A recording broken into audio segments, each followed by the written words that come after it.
Oh yeah, and we back at it, people.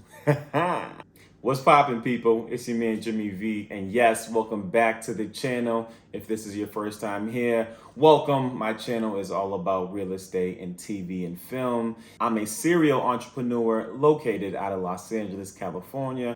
DRE number 02115853. Let me handle some business. Please make sure to like, comment, and subscribe if you like this content, because of course we're trying to get down with the YouTube algorithm. With that all taken care of, let's get down to today's video. In today's video, I'm bringing you the 4 categories of documents that you are going to need to get pre-approved for a mortgage. Now, before I get into this topic, quick disclosure. I am a licensed real estate agent. I am not a lender and I am not a mortgage broker. So the information I'm about to give to you is going to be just based off my experience, but it's going to also be different from every lender or mortgage broker that you speak with. Because each mortgage specialist or mortgage lender does have their own process and their own documents that they are going to need. So I always say, listen to the professional mortgage specialist. I'm just a guy on YouTube giving you valuable information as much as I can.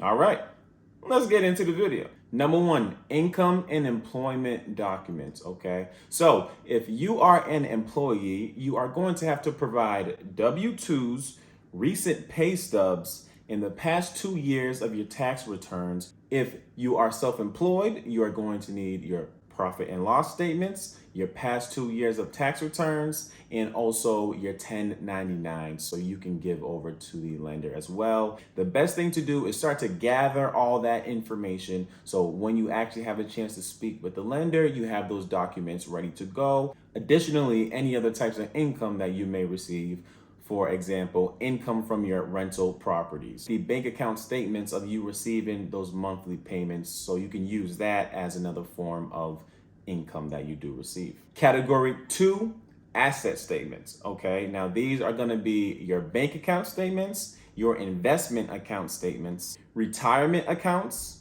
and brokerage accounts. Some examples of bank account statements are obviously your checking and your savings account. Few examples of your retirement accounts can be your 401k that you receive through your job, as well as your life insurance policy. An example of a brokerage account could be your IRA. And then lastly, an investment account where you may have any stocks and bonds. You just want to get, copies of any of the statements to show proof that you own any of those assets and those funds in the bank account. So you will be able to give that over to the lender.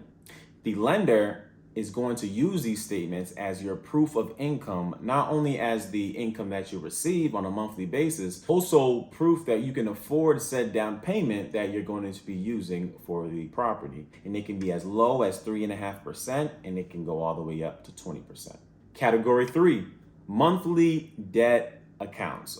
Credit cards, auto loans, mortgage payments, student loans. The lender is going to want to see all the debts that you pay on a monthly basis, so they can take that into consideration when they look to find out what your debt to income ratio is when it comes to approving you for said mortgage. Category 4, I'm just going to call other files, okay? These are files such as rent payments. If you are currently in a renting situation, they are going to want to see that you consistently pay the rent on time every month during your lease. Your credit file. The lender is going to want to pull your credit so they can ultimately see what your score is. You can get approved with a score as low as 580, but obviously the higher your credit score, the greater chances that you will qualify for a better program. Proper ID.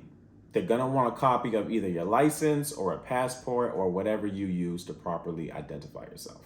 Divorce files, bankruptcy information, foreclosure information. All of these are other documents that the lender is going to need in order to properly qualify you for said loan that you will be receiving. When it comes to getting pre-qualified, a lot of people start to get anxiety over it. It's not a big deal. I've gone through the process, so I can definitely relate and understand. It's really a matter of just getting the proper information, then getting your files in order so you can build your mortgage file. And then once you have all those files, you give it over to the lender so they can do their job to get you the best qualifying mortgage that they can. FYI, I have to mention this. Speaking to a lender is just one of the first steps in getting qualified. What they're gonna do is they're gonna give you the information and understand where you are in the process, and they may even come up with a game plan of what steps that you can take within the next few months to get you in a better position for the whole process. Take it one step at a time, okay? It starts with a simple phone call, understanding your position, and they're gonna give you the best advice and tools in order for you to succeed. This video was 4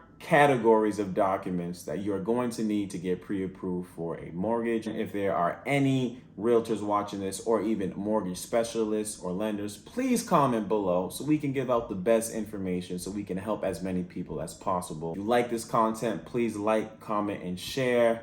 I've been your host, Jimmy V. In the meantime, in between time, you do your thing, I do mine. See you on the next one.